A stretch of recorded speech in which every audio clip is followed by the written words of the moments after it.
और तेजस्वी यादव जी का जादू जिस तरह बोचहा में चला, बीजेपी का तो पूरा बुखार ही उतर गया। अब उपचुनाव में भारतीय जनता पार्टी जिस तरह से पूरा तंत्र अपना झोंक दिया, ताकत झोंक दी, आदरणीय मुख्यमंत्री जी भी उतरे मैदान में, लेकिन अकेले तेजस्वी यादव जी ने वो मार्जिन पहुंचा दिया, इतना छक्का मारा कि कहीं कोई फील्डर नजर नहीं आया। देखिए, कल बोचहा उपचुनाव के नतीजे सामने आ गए, आरजेडी जीत गई, लेकिन भारतीय जनता पार्टी के साथ जो एक और टक्कर में वीआईपी थे, उन्होंने हार के बाद भी जश्न मनाया। उन्होंने अबीर लगाया और जश्न मनाया है कि हम हारे हैं, लेकिन हार में हमारी जीत है। बात करते हैं, आरजेडी के प्रवक्ता हैं मृत्युंजय तिवारी हमारे साथ। मुकेश सहनी हार गए, फिर भी गुलाल अबीर लगाए।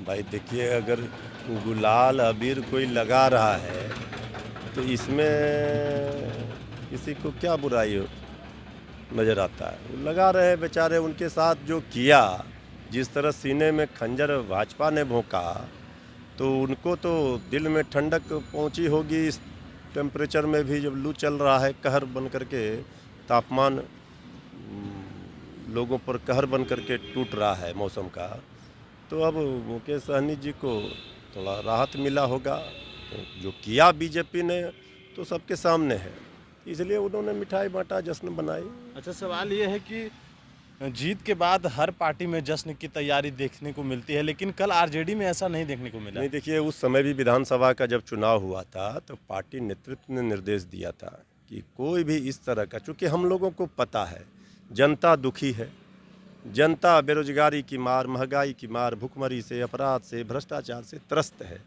और जनता खुशी मनाई बोचहा में, आपने देखा।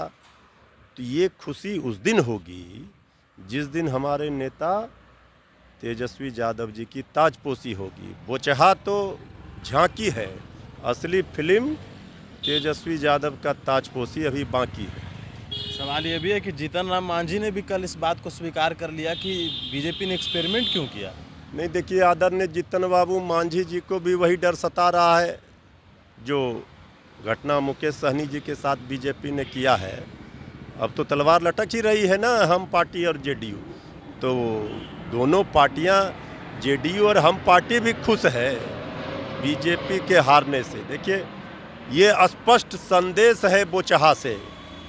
बोचहा का जीत जो है ये साधारण जीत नहीं है, 37,000 का मार्जिन ये बता रहा है कि सिंहासन खाली करो कि जनता आती है।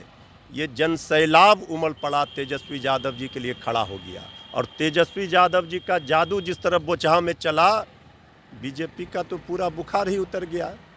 अब उपचुनाव में भारतीय जनता पार्टी जिस तरह से पूरा तंत्र अपना झोंक दिया, ताकत झोंक दी, आदरणीय मुख्यमंत्री जी भी उतरे मैदान में, लेकिन अकेले तेजस्वी यादव जी ने वो मार्जिन पहुंचा दिया, इतना छक्का मारा कि कहीं कोई फील्डर नज़र नहीं आया।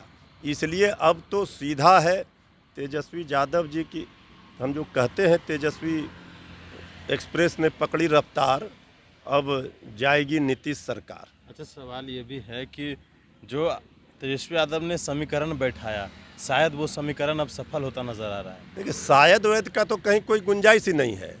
जो सामाजिक, जो बीजेपी का जो डिजाइन है राजनीति का, वो डिजाइन बिहार में नहीं चल सकता है। तेजस्वी यादव जी ने एक मॉडल प्रस्तुत किया, ये लोग कहते हैं फलाना मॉडल चलेगा, फलाना मॉडल चलेगा, इसी की वहाँ लड़ाई थी। हमने पहले ही कहा था कि बिहार में सिर्फ तेजस्वी मॉडल चलेगा, और ये जो बुलडोजर वाले हैं, इसको तेजस्वी का जेसीबी उठाकर फेंक दिया हिस्सा, ये कहीं नज़र नहीं आ रहे हैं। ये क्या लड़ाई लड़ेंगे? तेजस्वी यादव जी लड़ाई जिस बात की लड़ रहे हैं उसमें सभी जात, सभी धर्म, सभी वर्ग, सभी समाज के सभी तबके के लोगों का कल्याण है, भला है। भला बिहार के हक हकूक़ की लड़ाई लड़ने के लिए एक नौजवान तैयार है। बिहार की सभी जात, सभी धर्म के लोग, सभी वर्ग के लोग तेजस्वी यादव जी में अपना भविष्य देख रहे हैं।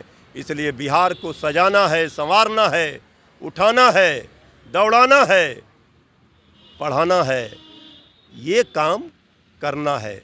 इसलिए तेजस्वी यादव जी को ही जिताना है, ये जनता ने ठाना है। तो सरकार बनाइएगा आप लोग? देखिए, अब बार बार बोलेंगे तो फिर विपक्ष के लोगों को मिर्ची लग जाती है।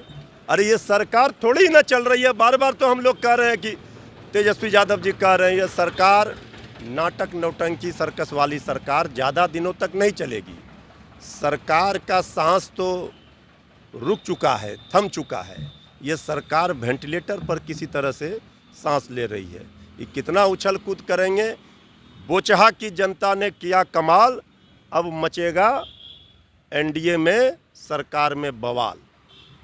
चलिए, आरजेडी के प्रवक्ता मृत्युंजय तिवारी थे। बोचहा की जनता ने कमाल किया है और अब एनडीए में मचेगा घमासान, ऐसा इनका कहना है। अब देखना है कि आगे क्या कुछ होता है। रईस फाउंडेशन के साथ नमस्कार।